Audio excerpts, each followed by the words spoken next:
Welcome to the EDGAR Brief. Today, we're cracking open the Q3 2026 filing from Palo Alto Networks, ticker PANW, filed on June 2, 2026. We're taking this dense, legally tangled SEC document and translating it into plain English. Quick note before we jump in.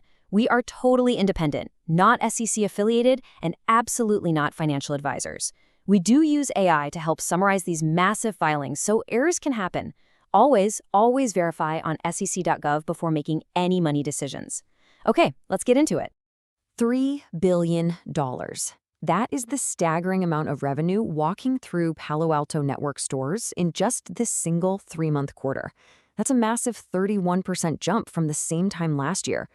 Honestly, you've probably interacted with their security systems this week without even knowing it, considering they protect the digital networks of almost all the Fortune 100.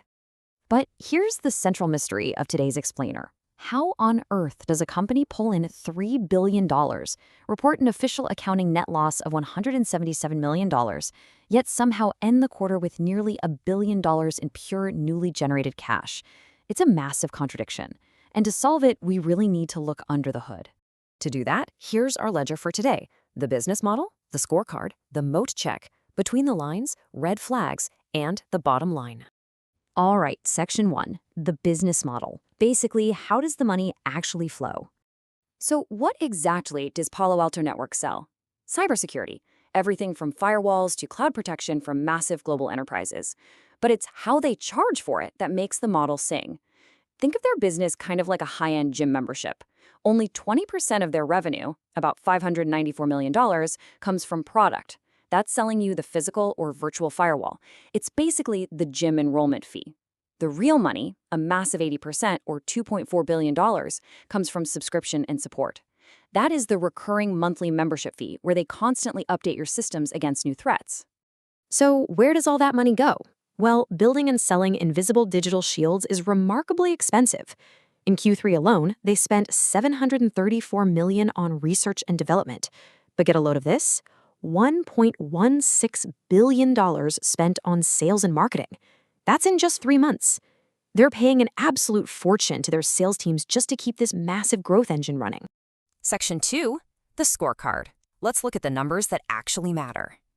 Let's translate the income and cash flow statements to see how the actual business is performing. First, the top line is great. Are more dollars walking in the door? Yes. Revenue is up 31%. Gross margin sits at a really healthy 67.6%. Basically, for every dollar of software or hardware sold, about 68 cents sticks to the company before they pay rent, ads, or corporate payroll. But before any financial maneuvering, the actual day-to-day business reported an operating loss of $183 million. But wait, when we flip over to the cash flow statement, we see $910 million in adjusted free cash flow for the quarter. Free cash flow is the real cash left over after paying the bills and buying equipment. Here at the EDGAR Brief, we have a saying, profit can be an accounting fiction, but cash isn't. So the crucial point here is that while their income statement looks slightly bruised, their bank account is getting undeniably fatter.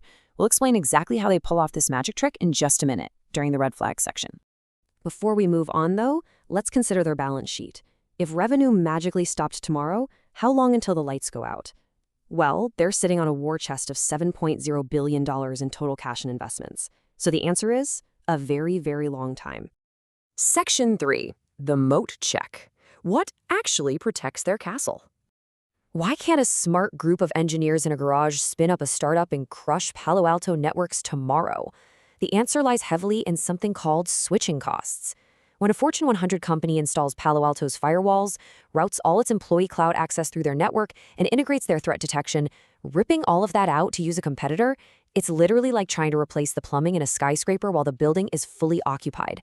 The operational pain of leaving is severe. And think about their scale. They have over 70,000 enterprise customers across 180 countries.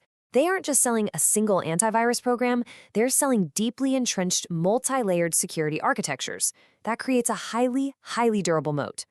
Okay, section 4, between the lines, reading the MD&A. This is where we look at management's discussion and analysis to see what the executives are emphasizing right now. Notice CEO Nikesh Arora's focus here. He's leaning hard into the current tech frontier. Everyone is rushing to deploy AI right now, but AI models create massive new security vulnerabilities. Palo Alto is aggressively positioning products like Prisma ARS to capitalize on this exact urgency. But read a little deeper into the MDA, and you'll see how they're actually achieving that scale. A huge chunk of their incredible growth isn't entirely organic. Out of their quarterly revenue, $388 million came directly from recent mergers and acquisitions, or M&A, like CyberArk and Chronosphere. Even more telling, $1.8 billion of their future contract backlog is from M&A. They aren't just outselling the competition, they're outbuying them. Section 5, Red Flags.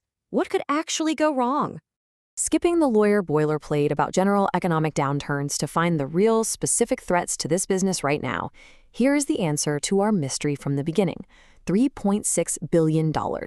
That's the amount of stock-based compensation they expect to hand out to employees over the next 2.6 years. This completely explains the massive gap between their accounting loss and their huge free cash flow. Paying employees in company stock saves the business cash today, which is why free cash flow is so high. But it quietly dilutes existing shareholders. It's like adding water to soup. Sure, you have more volume, but it's way less rich for the people already eating. The second red flag is hidden in their risk factors regarding competition. This isn't a monopoly. This is a competitive knife fight. They specifically list the sheer volume of their rivals across different segments: CrowdStrike, Fortinet, Zscaler, Checkpoint, Datadog. Because Palo Alto sells everything, they're fighting massive, well-funded wars on half a dozen fronts simultaneously. So let's pull the whole shebang together in Section 6, the bottom line. Based on the numbers, Palo Alto Networks is a powerful cash cow. They generate incredible real cash protected by deep switching costs. But they have a nasty dilution habit, masking their true operating costs by paying employees heavily in stock, all while fighting a brutal competitive knife fight across the entire cybersecurity industry. When the next quarterly filing drops, here are the 3 things you need to track. First, watch their M&A integration. Are they smoothly digesting massive buys like CyberArk? Second, track that free cash flow margin. The CFO stated they're on track for 40% by 2028. Is that actually holding up? And third, keep a very close eye on that share dilution. Which leaves us with this final question. Can Palo Alto out-acquire and outscale its rivals before the weight of that stock dilution catches up to them? That's your EDGAR brief on Palo Alto Networks. Remember, this was an explainer, not a recommendation.